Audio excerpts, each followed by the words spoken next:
Welcome to NFL Nexus. Today, we are diving headfirst into the massive decisions staring down the Los Angeles Rams in the 2026 offseason. And this isn't just some regular year of shuffling the roster. No, the Rams are at a serious crossroads. One wrong move, just one bad contract, or one little miscalculation, and that Super Bowl window, it could slam shut for good. So every single choice they make, every dollar they spend has to be measured against one all-important goal. And that's the goal right there. This single quote, well, it frames everything we're about to talk about. It is all about maximizing this championship window with their veteran quarterback, Matthew Stafford. We all know he can take them to the promised land, but, time waits for no one. The entire organization knows that the time to win is right now. This isn't about building for 3 years from now. It's about going all in for a championship chase this season. You can just feel the urgency coming out of LA. Okay, so here's how we're going to break this all down. We're going to look at two huge but totally different roster questions. First, an internal problem, a really tricky call about a player they know inside and out. Then we'll get into a wild trade rumor that sounds like something you'd cook up in fantasy football. After that, we're going to pull back the curtain and look at the crazy pressure on the GMs themselves. And then we'll finish by putting you in the driver's seat and asking, what's the winning move? So let's jump right into our first case study, the whole mess surrounding free agent cornerback Cobie Durant. I mean, this is the classic devil-you-know situation, right? The Rams have seen it all from him. The absolute highest highs, those game-sealing picks, and the lowest of lows, those back-breaking touchdowns he gives up. And now they have to decide if they can live with that wild roller coaster for another year with a title on the line. So who is Cobie Durant really? Well, he's 28 years old, a veteran, and he's coming off a season where he got thrown into the fire, playing a career-high 73% of the snaps. And look, that wasn't the plan, it was because of injuries. And the results were, well, they were all over the place. He is the poster child for a high-risk, high-reward player. And for a team that's thinking Super Bowl, having that much inconsistency at a spot like cornerback isn't just frustrating, it's honestly kind of terrifying. And this slide right here, it just perfectly captures Cobie Durant's entire season in two simple numbers. It's like a tale of two different players in one jersey. On one hand, you've got 6 interceptions. That's a fantastic number. Puts him up there with the best ball hawks in the league. But then on the other hand, 8 touchdowns allowed, that is a brutal number that can just lose you games all by itself. It's this crazy split personality, this boom or bust style, that makes this decision so tough for the Rams front office. Okay, let's dig into these numbers, and we have to start with the bad because it is really bad. 8 touchdowns allowed in 2025. Now, just to give you some perspective, that was tied for the second most given up by any cornerback in the entire league. Think about that. A starting corner on a team that wants to be a contender was one of the worst in the NFL at keeping guys out of the end zone. So in those huge moments in the red zone, opposing quarterbacks knew exactly who they were going to target. That is a massive bullseye on your defense. But then you see this number. 6 interceptions, and you totally get the dilemma. You just can't ignore this. Turnovers win football games. End of story, especially in the playoffs. And these weren't just meaningless picks in garbage time.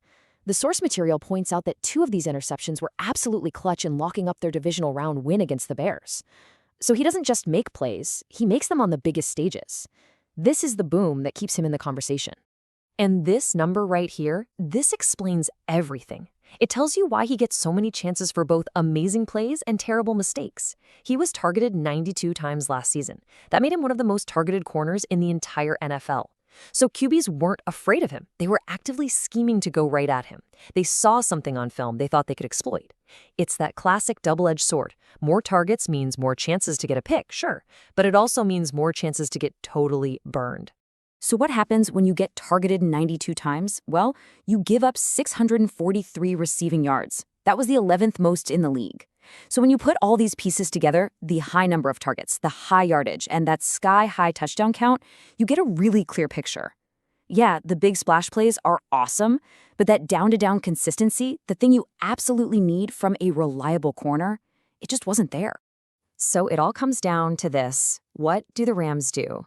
This slide lays out the whole problem. The analysis suggests he's not a guy you can count on every single down.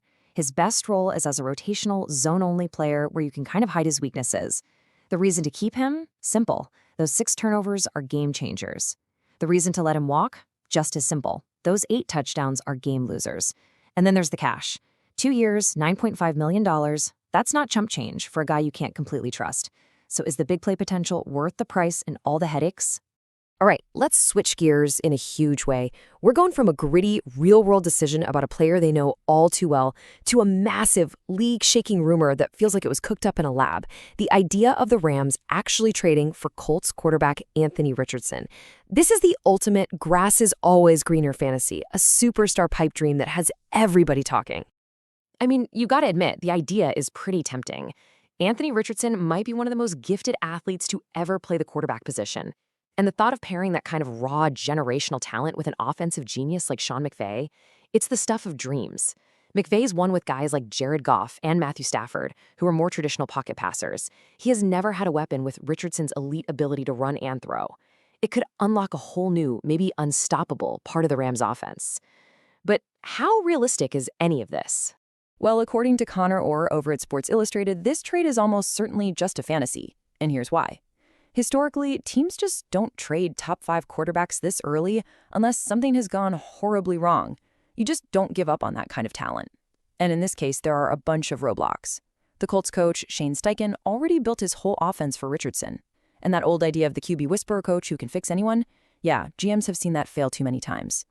But the single biggest reason, the one that trumps everything else, it all comes down to pure fear inside the Colts front office. Before we really get into the psychology of that front office fear, just a quick word about how you can support everything we do here at NFL Nexus. If you're enjoying this deep dive, please think about checking out our football-themed coloring books. They're a really great way to unwind. They're perfect for kids, grandkids, and, hey, even for adults. You can find them using the link down in the description or by just scanning the QR code on your screen right now. Your support really is what allows us to keep making these explainers, and we can't thank you enough for it. Okay, so let's get back to the guys making the calls, because both of these scenarios, the flawed cornerback and the fantasy trade, they ultimately come down to the general managers.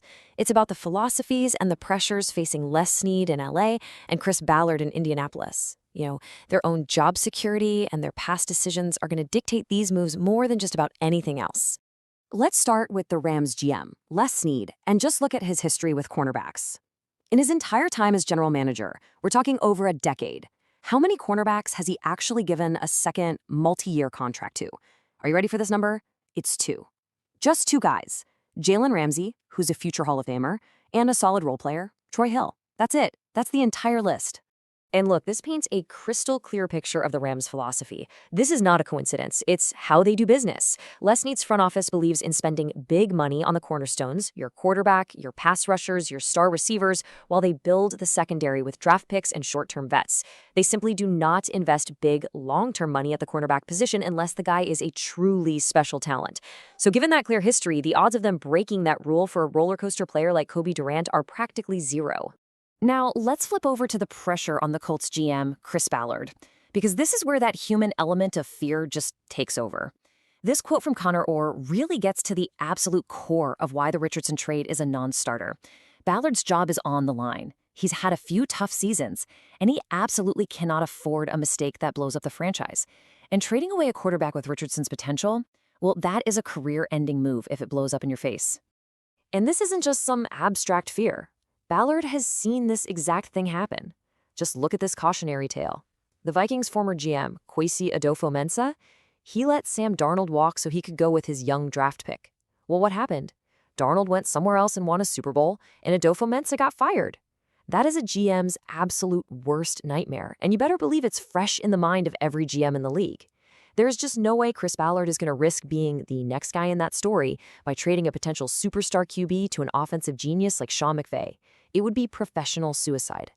So we've broken down the risky cornerback that you know and the fantasy cornerback that you don't. We've looked at the front office philosophies and the intense personal pressure these guys are under. So let's bring it all back together and ask the final and most important question. Because here's the bottom line. Every single move has to be weighed against this one goal. It all comes back to Matthew Stafford.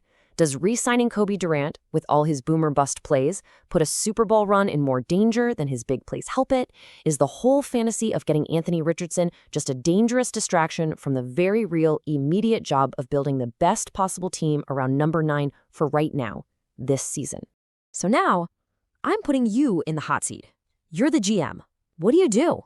Do you roll the dice on Durant and just hope his game-changing interceptions show up in the playoffs and make up for the touchdowns he's going to give up?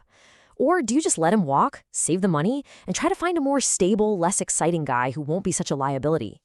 There is no easy answer here, and it just shows you the insane pressure of trying to build a championship roster around a veteran QB.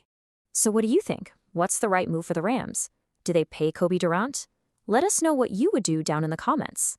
And hey, for more explainers that go beyond the headlines and really get into the nitty-gritty of NFL strategy, make sure to subscribe to NFL Nexus and hit that like button. We really do appreciate all the support. Thanks for watching, and we'll see you next time.